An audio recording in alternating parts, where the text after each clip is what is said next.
ప్రజలు ఇరు రాష్ట్ర తెలుగు ప్రజలందరూ కూడా తెలియాల్సిన ఒక విషయం ఉన్నదంటే గత 5 సంవత్సరాల పదవి కాలంలో జగన్మోహన్ రెడ్డి చేసినంత కాలి అరాచకమే. ఆ ఫ్యాక్షనిజం ఆయన చేసింది కూడా ఏ విధంగా అయితే ఈరోజు ప్రజాస్వామ్యాన్ని సంపూర్ణంగా నమ్మి ఆచరించేటువంటి పార్టీ తెలుగుదేశం పార్టీ. ఒకవేళ చంద్రబాబు నాయుడు గారు కూడా అప్రజాస్వామ్యంగా పరిపాలించినట్లయితే ఒక ప్రతిపక్ష నాయకుడికి ప్రజలను కలవడానికి అవకాశం ఉంది కాబట్టి, హక్కు కాబట్టి జగన్మోహన్ రెడ్డి గల్లీ గల్లీ తిరిగి ప్లీజ్ ప్లీజ్ అని ముద్దులు పెట్టుకుంటూ ప్లీజ్ ప్లీజ్ అని తిరిగి ఆచరణ సాధ్యం కానటువంటి హామీలు ఇచ్చి ఈరోజు అధికారానికి రాకపోయేది. అది మా తప్పిదమా?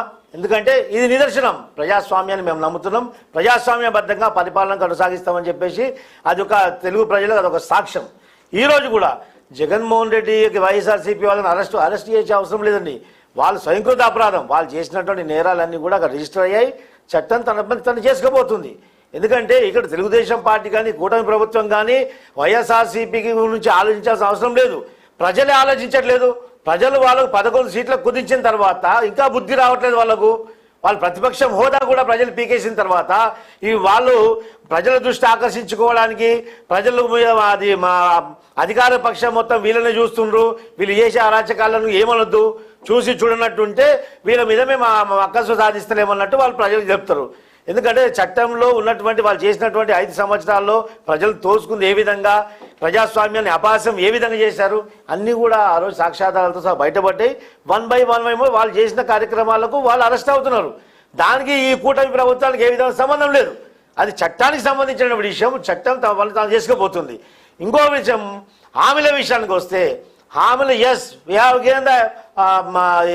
హామీలు మేము ఇచ్చాం, మేము ఖచ్చితంగా హామీలు ఇచ్చారు, మేము హామీలు ఇచ్చాం, సంపద సృష్టిస్తాం. కాకపోతే రాష్ట్రంలో గత 5 సంవత్సరాలు జరిగినటువంటి ఆర్థిక నేరాల వల్ల, ఆర్థిక అవకతవకల వల్ల ఈరోజు ఖజానా పైన భారీగా భారం పడింది. అయినప్పటికీ కూడా మేము ఇచ్చినటువంటి హామీలు తూచా తప్పకుండా అమలు చేస్తాం. తెలుగు ప్రజలకు, ఆంధ్రప్రదేశ్ ప్రజలకు తెలుగుదేశం పార్టీ కూటమి ప్రభుత్వం పైన నమ్మకం ఉంది. ఆ నమ్మకాన్ని మేము నిలబెట్టుకుంటాం. ఎవరికి ఏ విధమైనటువంటి అపోహలు అవసరం లేదు. కూడా కళలో కూడా మేము ఇచ్చినటువంటి హామీలు నెరవేర్చబోమని చెప్పి ఆలోచించాల్సిన అవసరం ఎవరికి లేదు. ఖచ్చితంగా నెరవేర్చి తీరుతాం. వాళ్ళు ఇంకో విషయానికి వస్తే ఈ రఫా ఈ జఫాలు ఇవన్నీ కూడా ఇవన్నీ ఈ ఆకతాయి చేసే పనులు. ఆకతాయిల ప్రభుత్వం అంతగా స్పందించారు. వినండి సార్, ఆకతాయిల ప్రభుత్వం 5 సంవత్సరాల కింద ఉంది. ఆకతాయి చేష్టలు ఇంకా వాళ్ళు మానుకోలే. మేము ఆకతాయిలం కాదు. అరే నాయన, ఆకతాయిల మాటలు మాట్లాడకు, మంచి మాటలు మాట్లాడు, అన్పార్లమెంటరీ మాటలు మాట్లాడద్దు. ఒక స్మగ్లర్లు అంటే ఒక సినిమాలో ఒక స్మగ్లర్ వాడినటువంటి భాషను రాజకీయ నాయకుడు అన్నప్పుడు ఒక మాజీ ముఖ్యమంత్రి స్థాయిలో ఉన్నటువంటి వ్యక్తులు, గతంలో అధికారం చేసినటువంటి పార్టీలు ఇలాంటి భాష వాడితే ప్రజల్ని మిమ్మల్ని ఆ 11 సీట్లు కూడా లాగేసుకుంటారని చెప్పేసి మేము బుద్ధి నేర్పుతున్నాం. అంటే ఒక పోస్టర్ వేసినందుకు కార్యకర్తలు అరెస్ట్ చేసేస్తారు. పోస్టర్ ఏ విధంగా వేస్తారండి? పోస్టర్ ఇక్కడ వినండి, పోస్టర్ ఏ విధంగా వేస్తారు?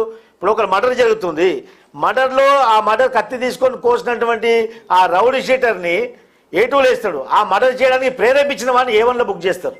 అది చట్టం. అది ఆ యొక్క పోస్టర్ ప్రేరేపించడానికి ఆ యొక్క అన్పార్లమెంటరీ లాంగ్వేజ్ ప్రోత్సహించిన వాళ్ళు ఎవరు? ఇక్కడ ఉన్నటువంటి ఆకతాయిలే. ఆకతాయి చేస్తారు. చెప్తున్నాం కదా, ఆయన ఏదో పోస్టర్ ఈయన ఏమని చేసేస్తారా? ఏమని చేస్తున్నారు కాదు, రెస్పాన్సిబుల్ ఉండాలి కదండి. మన సమాజంలో ఉన్నటువంటి విషయాల్లో సమాజంలో మన కీలక పాత్ర మనది. రాజకీయ నాయకులు అంటే రోల్ మోడల్. ఓ రోల్ మోడల్ ఉన్న మనమే ఇష్టం వచ్చిన మాటలు మాట్లాడితే, ఇప్పుడు ఆంధ్ర నుంచి తెలంగాణకు వస్తే తెలంగాణకు రఫా జఫా ఇంకా వేరే లాంగ్వేజ్ కూడా వస్తుంది. తెలంగాణ కొంచెం భాష కొంచెం యాసగా ఉంటుంది.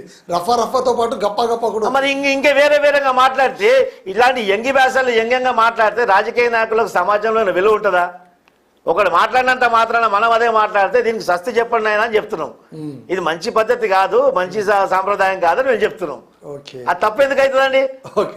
ఇలాంటి తప్ప అని ఇంకా సర్కాస్టిక్గా మాట్లాడితే అది నీ కర్మర బాబు నీకు పెట్టాలి. ఇలాంటి కూడా అరెస్ట్ చేస్తారా, ఇలాంటి కూడా అరెస్ట్ చేస్తారా అంటే నీకు ఎవరైనా అరెస్ట్ చేశారు కాబట్టి ఎక్కడున్నాం స్వాభిమానము అని అంటున్నాడు ఆయన. అది అరెస్ట్ చేస్తే మరి ఇప్పుడు సమాజంలో ఏదైనా పోస్టర్ ఎట్లా పెడితే ఎట్లుంటుందండి? ఇప్పుడు ఎవరైనా అశ్లీలంగా లేదా అన్పార్లమెంటరీగా పోస్టర్ కానివ్వండి, ఇక్కడ ఏదైనా స్లోగన్ కానీ రాస్తే అరెస్ట్ చేయమా? సినిమా డైలాగ్ అంతే. అది సినిమా డైలాగు. 2028లో రఫా మంగళమ్మ జాతర కాడ మేకలు కోసినట్టు కోస్తామంటే అది ఎట్లా? అంటే ప్రత్యక్షంగా పరోక్షంగా మీరు భయపడిచ్చే ప్రయత్నం చేస్తుండ్రు కదా. ఎవరు భయపడారు అనుకోండి, ఈ యొక్క తాటాకు సపోర్ట్ తోటి మేము ఎవరు భయపడము. కానీ యువకుల్ని తప్పుదారి పట్టిస్తున్నాడు. వైఎస్ఆర్సీపీలో కూడా యువకులు ఉన్నారు కదా, యువకులను తప్పుదారి పట్టించి యువకులను ఫ్యాక్షనిస్ట్ వైపు మళ్లించబోతున్నాడు. అది మాకు భయము. వైఎస్ఆర్సీపీలో పనిచేస్తున్న యువకులు కూడా తెలుగు యువకులే కాబట్టి వాళ్ళు కూడా మా బిడ్డలాంటి వాళ్ళు కాబట్టి రాష్ట్రాన్ని చెడగొట్టింది చాలనైనా ఇంకా చెడగొట్టబోకు అని చెప్పి మేము చెప్తున్నాం. ఓకే ఓకే మళ్ళీ మీ దగ్గరకు వస్తాను సార్. ఇప్పుడు జూమ్లోనే మనకు కత్తి వెంకటస్వామి గారు ఉన్నారేమో అడుగుదాం. హలో నమస్తే సార్.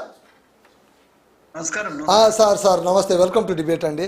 సార్ చెప్పండి సార్, ఇప్పుడు తెలంగాణలోన పోస్టర్ పైన ఈ రప్ప ట్రెండీగా మారిపోయింది. హరీష్ రావు గారు ఆ తర్వాత జగదీష్ రెడ్డి గారి పోస్టర్ల పైన రీలోడింగ్ అని అన్నారు. మళ్ళీ 28లో ఇక మేమే వస్తాము అనే అర్థం వచ్చే విధంగా పోస్టర్ ఉంది. కాకపోతే దీనికి మీ నాయకులు కూడా చాలా క్విక్గా రియాక్ట్ అయ్యారు. పొంగులేటి గారు కావచ్చు, మల్లు రవి గారు కావచ్చు, ఆ తర్వాత బీజేపీ వాళ్ళు కూడా రియాక్ట్ అయ్యారు. సార్ దీన్ని మీరు ఎలా చూస్తారు? నిజంగా రప్ప అన్నంత మాత్రాన నెక్స్ట్ టర్మ్లోన బీఆర్ఎస్ వచ్చే అవకాశాలు ఉన్నాయా? ఒకవేళ అదే నిజమైతే ఏడాది పాలనలోనే మీకు నెగిటివిటీ వచ్చేసిందా? ముందుగా ప్యానెల్లో ఉన్న అందరికీ మీకు నమస్కారం సార్. నమస్తే సార్. ఇప్పుడు ఇది ఇందాక మిత్రులు తెలుగుదేశం వాళ్ళు అనుకుంటా మాట్లాడుతున్నారు. యా ఈ సినిమా అనేటువంటిది ఒక ఎంటర్టైన్మెంట్ ప్రోగ్రామ్. అవును. చాలా సార్లు సినిమాలు గతంలో ఎన్టీ రామారావు గారు, శ్రీరంగారావు గారు, నాగేశ్వరరావు గారు, అట్లాంటి పాత మేము చిన్నతనంలో గుమ్మడి గారు అట్లాంటి వాళ్ళు ఉన్నప్పుడు వచ్చేటువంటి సినిమాల థీమ్ వేరుండేది. అది సమాజానికి ఉపయోగపడే విధంగా ఉండేది. నేను ఎప్పుడు 8th క్లాస్ ఉన్నప్పుడు బడిపంతులు సినిమా వచ్చింది. ఎవరో వస్తారని ఏదో చేస్తారని ఎదురు చూసి మోసపోకమా అని ఆ గుమ్మడి గారు దాంట్లో బడిపంతులుగా పాడతారు. అని అది మా మనసులో ఇంకా కూడా ఉంది. అంటే ఒక సందేశాత్మకము, ఒక నిర్మాణాత్మకమైనటువంటి సందేశాలు ఇచ్చేటువంటి స్థితిలో ఒకనాటి సినిమాలు ఉన్నాయి. కానీ ఇవాళ ఉన్నటువంటి సినిమాలు అంతా విధ్వంసమైనటువంటి సినిమాలు. మీరు దానికి అవార్డు ఇచ్చారు కదండి సార్, మీరు దానికి అవార్డు ఇచ్చారు కదా. నేను అదే అంటే నేను I'm coming to that. So దాన్ని డెఫినెట్ గా సరి చేసుకోవాల్సింది. అట్లాంటి సినిమాలు ఇప్పుడు వచ్చేటువంటి సినిమా ట్రెండ్ అంతా కూడా ఇంకొక రకంగా ఉంది. సమాజానికి ఏదో ఉర్రు తొలగించాలనేటువంటి ఉద్దేశంతో ఏవేవో డైలాగులు పెడితే ఆ డైలాగులను అక్కడికి సినిమాకు పరిమితం చేసి ఎంటర్టైన్మెంట్ కింద ఉంచుకుంటే మంచిదండి. అసలు అలా కూడా నేనేం సమర్థిస్తలేను. ఒక టీచర్గా నేను సమర్థిస్తలేను. ఆ సినిమానే నేను సమర్థించాను, ఆ థీమ్నే సమర్థించాను. వీరప్పను హీరోగా చేస్తే సమర్థిస్తామండి? నాన్ సెన్స్ అది. సో దాన్ని సమర్థిస్తలేం.